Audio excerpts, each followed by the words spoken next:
धरती पर होकर किसने पौरुष को ललकारा, किसने पापी हाथ बढ़ाकर मां का मुकुट उतारा, कश्मीर के नंदन वन को किसने है सुलगाया। आज तक सुलग रहा है। कश्मीर के नंदन वन को किसने है सुलगाया, किसने छाती पर अन्यायों का अंबार लगाया। आंख खोलकर देखो घर में भीषण आग लगी है, धर्म संस्कृति सभ्यता मिटाने दानव सुधा जली है। धर्म संस्कृति सभ्यता मिटाने दानव सुधा जली है। हिंदू कहने में शर्माते दूध लजाते लाज न आती, घोर पतन है मां को मां कहने में फटती छाती, घोर पतन है मां को मां कहने में फटती छाती।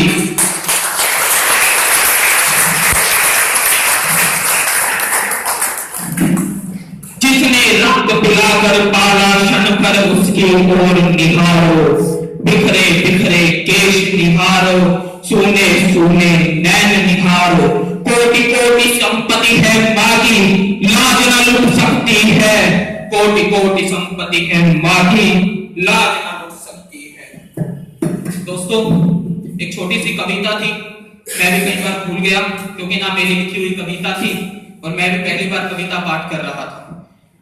आइए अब आज के संबोधन का शुरुआत करते हैं। तो आप सभी में से क्या कोई मुझे धर्म का अर्थ बता सकता है? एनीबॉडी प्लीज, धर्म क्या है? एनीबॉडी, कुछ तो बताओ यार, थोड़ा बहुत। किसी को नहीं पता? अच्छा, कभी सोचा है कि धर्म के नाम पे जब कत्लेआम होता है या ISIS जैसे संगठन बन जाते हैं, क्या वही धर्म है? या फिर धर्म के नाम पर किसी एक जाति को किसी कार्य को करने से बाधित कर दिया जाता है, किसी जगह पर घुसने से बाधित कर दिया जाता है, क्या वही धर्म? जी जवाब तो दो यार कोई। नहीं। लेकिन आज के संदर्भ में जब धर्म आधारित आतंकवाद अपनी चरम सीमा पर है, तो क्या आप लोगों को महसूस नहीं होता कि कहीं यही धर्म तो नहीं है? इन सब के बीच विश्व में एक ऐसा धर्म भी है जो विस्तारवादी नीतियों से बहुत दूर है। जी, मैं हिंदुत्व की बात कर रहा हूं। हिंदुत्व वो धर्म जो अपने वेदों के आधार पर चलता है, अपने शास्त्रों के आधार पर चलता है, और जो हमारे वेदों में धर्म शब्द का उल्लेख किया गया है सहायक होने के साथ। मैं पुनः दोहरा रहा हूं, सहायक होना, किसी कार्य में सहायक होना। और सहायक इन कार्यों में भक्ति, समर्पण, नियम, न्याय और समानता। पुनः दोहरा रहा हूं, नियम, न्याय और समानता। विश्व के इस सबसे बड़े धर्म में भी वक्त के साथ अनेकों त्रुटियां आती चली गई, और याद है कि धर्म के ठेकेदारों ने इसे अपने हिसाब से ढाल लिया, मानते हो? और इसका सबसे बड़ा एग्जाम्पल हमारे पास मौजूद है वर्ण प्रथा, जिसे आजकल जाति प्रथा के रूप से भी में भी जानते हैं। और वो एक दौर ऐसा था जब अपनी चरम सीमा पर पहुंच चुकी थी, आज काफी कम है। और मैं वर्ण प्रथा का जब जिक्र करता हूं तो पुरातन वर्ण प्रथा के लिए मैं कुछ सबूत यहां पर लेके आया हूं कि क्या होती थी। श्रीमद् भागवत गीता के 7वें अनुच्छेद में 11वां अध्याय है और 35वां श्लोक है, जिसका विवरण कुछ इस प्रकार है। समाज द्वारा निर्धारित किसी भी विशेष जाति के लक्षण यदि दूसरी जाति के व्यक्ति में पाए जाते हैं तो उसे भी विशिष्ट जाति के अंतर्गत समझा जाना चाहिए। जी हाँ, धर्म आधारित जो हमारी वर्ण प्रथा थी, ये कोई बंधी हुई नहीं थी कि आपने अगर ब्राह्मण के घर में जन्म लिया है तो आप ब्राह्मण ही कहलाएंगे, या आपने शूद्र के घर में जन्म लिया तो आप शूद्र कहलाएंगे। जी नहीं, आपके कर्मों से आपकी के वर्ण का फैसला किया जाता था। ये थी हमारी वर्ण प्रथा। इसी का एक दूसरा उदाहरण मिलता है महाभारत में। वन पर्व है, 311वां श्लोक है, जन्म, शिक्षा या विद्वता किसी को ब्राह्मण नहीं बनाती, निसंदेह अच्छे आचरण से व्यक्ति ब्राह्मण बनता है। दोस्तों, मैं धर्मार्थ ब्रह्म सत्य के विचार में विश्वास रखने वाला व्यक्ति हूं, लेकिन धर्म में या समाज में यदि कोई कुरीति आए तो उसे उखाड़ कर फेंकना सबकी जिम्मेदारी है कि नहीं? तो क्या सिर्फ उखाड़ कर फेंकना ही हमारी जिम्मेवारी है, या अपनी सभ्यता को बचा कर रखना भी हमारी जिम्मेवारी है? बचा कर रखना भी हमारी जिम्मेवारी है। पर हम क्या कर रहे हैं? हमारे पूर्वजों ने, हमारे पुरखों ने जो हमें सभ्यता दी, जो संस्कृति दी, और मैं आप लोगों को बताना चाहता हूं विश्व की सबसे समृद्ध संस्कृतियों में से एक है हमारी संस्कृति।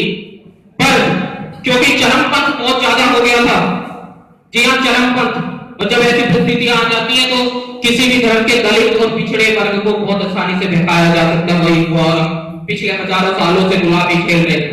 वो गुलामी सिर्फ अंग्रेजों की नहीं, अनेकों धावकों की थी जिन्होंने हमले बोले और हमारे ऊपर राज किया। दोस्तों, भारत को यदि पुनः विश्व शक्ति बनना है, विश्व गुरु हम थे, विश्व गुरु हम बनेंगे, पर उसका रास्ता वेदों की वाणी से होकर के निकलता है। और हमें अगर पुनः विश्व शक्ति बनना है, विश्व गुरु बनना है, तो वेद वाणी पर पुनः विचार करना होगा। अच्छा, आप लोग भी सोचिए, कभी अपने टीचर्स को नमस्ते की या गुड मॉर्निंग करते हो? गुड मॉर्निंग करते हैं, है ना? अच्छा, एक बात बताओ, फिर तो नमस्ते, नमस्कार या फिर जय हिंद बोलने वाले कोई अनपढ़ होंगे, है ना? है कि नहीं? माना तो जाता है, मानते हैं ना, मानते हैं। और सीरियसली हम लोग वहीं से अंदाजा लगाते हैं, कॉर्पोरेट वर्ल्ड में या कहीं बाहर खड़े हैं ना, तो अगर हम अंग्रेजी नहीं बोल रहे तो आप कहोगे कि भाई अनपढ़ आदमी है, इसको क्या पता। अच्छा, अंग्रेजी बोल दो, वहीं पे दो शब्द बोल दो, बेशक टूटे फूटे, अगला कहेगा भाई पढ़ा लिखा है, इसको पता है, इसकी बात सुन। क्यों भाई? क्या हमारी सभ्यता, हमारी भाषा इतनी गिरी हुई है? बताइए, इतनी गिरी हुई है क्या? नहीं। तो फिर क्यों मैं उनकी सभ्यता पर या अंग्रेजी भाषा पर इतना गर्व होता है कि मैं अंग्रेजी में बोल रहा हूं? क्यों भाई? हिंदी बोलने वाले क्यों कम हैं? अच्छा, एक बात बताइए, फ्रांस, रशिया, चाइना पड़ोसी है हमारा, जापान, जर्मनी, क्या इन देशों ने तरक्की नहीं की? आज की डेट में विश्व की आर्थिक और सामरिक शक्तियां हैं, लेकिन इन्होंने अपनी सभ्यता के साथ समझौता नहीं किया। आज भी जर्मन में चले जाइए, फ्रांस में चले जाइए, चाइनीज तो इंग्लिश को समझते ही नहीं, इंग्लिश तो वहां पे यूज ही नहीं होती, वहां पे एक ही भाषा है चाइना।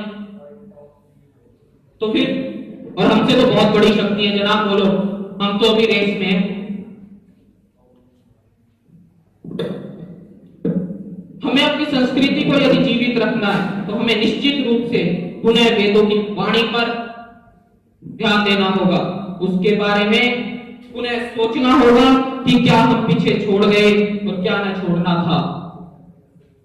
आप लोगों का ज्यादा समय नहीं लूंगा, चिंता ना करें। हमारे शास्त्र, हमारे वेद पूर्ण ज्ञान का स्रोत है। हमारे वेदों में, हमारे शास्त्रों में जो लिखा है वो आज की डेट में जो आपका विज्ञान जो आप पढ़ते हैं इससे कहीं ऊपर चला गया है। और हम क्योंकि समझ नहीं पाए, हुआ क्या कि शिक्षा का जो था वो कुछ चंद हाथों में चला गया, शिक्षा का अधिकार, और वेदों का भी विनाश हो गया, शास्त्रों का भी विनाश हो गया, क्योंकि उसको समझने वाले, पढ़ने वाले नहीं रहे थे। सिविल इंजीनियर कितने हैं यहाँ पे? सिविल इंजीनियरिंग स्टूडेंट्स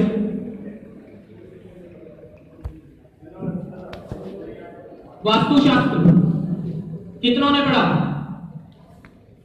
वास्तुशास्त्र नहीं पढ़ा ना?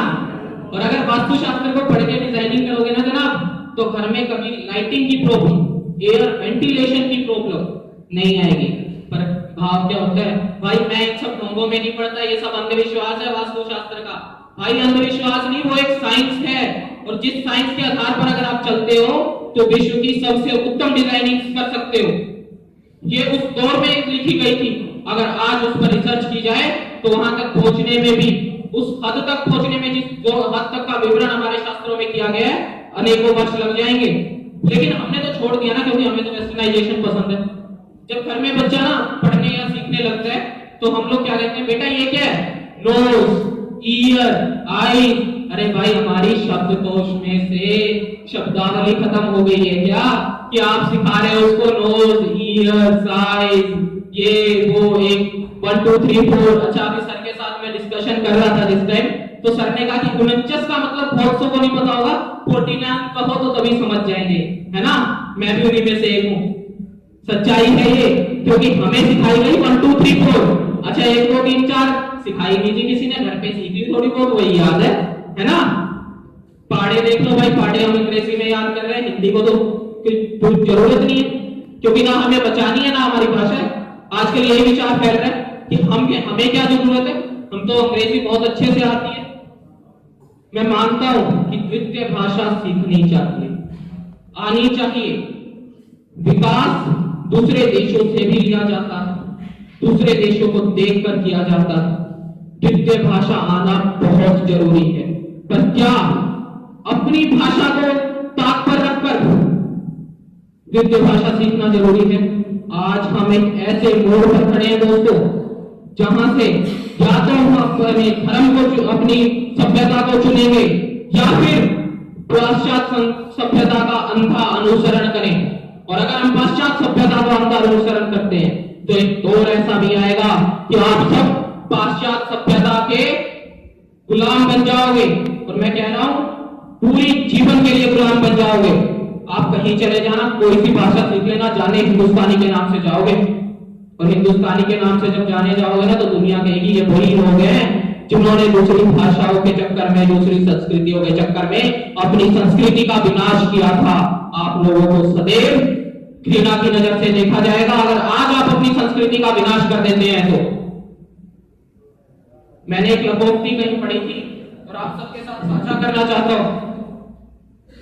किसी को यदि चिरस्थायी गुलाम बनाना हो, किसी देश या किसी सभ्यता को चिरस्थायी गुलाम बनाना है, तो उसकी सभ्यता को अपना गुलाम बना लीजिए, वो आपके चिरस्थायी गुलाम बन जाएंगे और आपसे कभी आजादी नहीं मांगेंगे।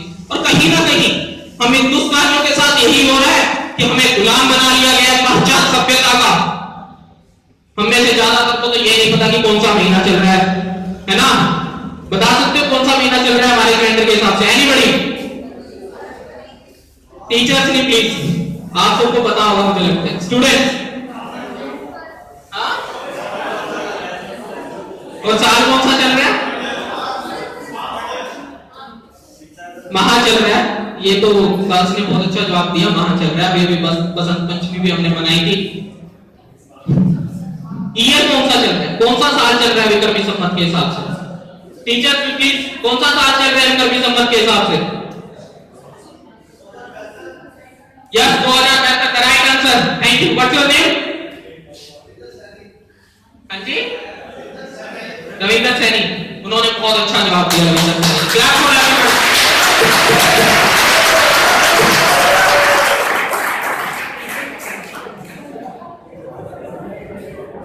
मैं अपनी बात को काफी लंबा नहीं खींचूंगा आप सबके बीच में, पर आप सबको सोचना है, पुनः विचार करना है कि अपनी सभ्यता को बचाओगे या किसी दूसरी सभ्यता के गुलाम बनकर रह जाओगे। विज्ञान सीखिए, सब कुछ सीखिए साहब, लेकिन इस प्रकार यदि दूसरी सभ्यता के गुलाम बन जाओगे तो गुलाम ही रहोगे, अपनी उन्नति नहीं कर पाओगे कभी। इसी में मेरे को एक वाक्य याद आ गया, मैं आप सबको बताता हूँ। अटल जी एक बार भाषण दे रहे थे, तो उन्होंने बताया कि मैं एक बार अफगान में गया हुआ था और मैं जिस होटल में रुका उसका नाम कनिष्क था। कनिष्क हमारे हिंदू देवता का नाम है।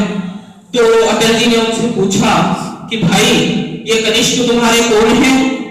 वहां पे जो उनके मेजबान थे वो कहते साहब अगर आपको कनिष्क का नहीं पता तो फिर कनिष्क का किसको पता होगा? कहते भाई मुझे तो पता है पर मैं जानना चाहता हूँ आपके कौन है ये? तो उन्होंने जवाब दिया कि ये हमारे पुरखे हैं, पूर्वज हैं। अब उन्होंने पूछा भाई आप तो मुसलमान हो, आपके पुरखे कैसे हैं? उन्होंने कहा हमने धर्म बदला है, उपासना पद्धति बदली है, लेकिन अपने पूर्वज नहीं बदले। और हमारे यहाँ क्या हो रहा है कि यूजुअली धर्मांतरण के साथ राष्ट्रांतरण हो जाता है, पुरखे भी बदल जाते हैं। अभी मैंने देखा था कि इंडोनेशिया में जो करेंसी चलती थी 2001 तक, उसमें श्री राम जी की फोटो होती थी। दुनिया का एक देश और है, मुस्लिम देश है, उसमें गणेश जी की फोटो होती है करेंसी पे। उन्होंने धर्म बदला पर अपनी सभ्यता को नहीं छोड़ा। हम क्या कर रहे हैं साहब? भारत में सेक्युलर हमें बना दिया, हम सेक्युलर हैं और सेक्युलर होना बहुत जरूरी है। पर क्या सेक्युलर इस बात की शर्त पर कि हम अपने धर्म का विनाश कर दें? जरा सोचिए, सोचना जरूर। मैं अपनी वाणी को अपनी एक छोटी सी कविता के साथ विश्राम दूंगा। आज हिंद का ना होगा उपहास, आज हिंद का ना होगा उपहास, आज काल के कपाल पर लिख देंगे हिंद की नई चाल। अब ना होने देंगे जाति के नाम पर हिंद का विभाजन, अब ना होने देंगे जाति के नाम पर हिंद का विभाजन, अब ना होने देंगे मनुस्मृति के नाम पर सभ्यता का विभाजन, अब ना होगा आधुनिकता के नाम पर सभ्यता का शोषण, अब ना होने देंगे जननी के केशों का कर्षण, अब ना होने देंगे जननी के केशों का कर्षण। जीवन जलाकर आग लगाकर, जीवन जलाकर आग लगाकर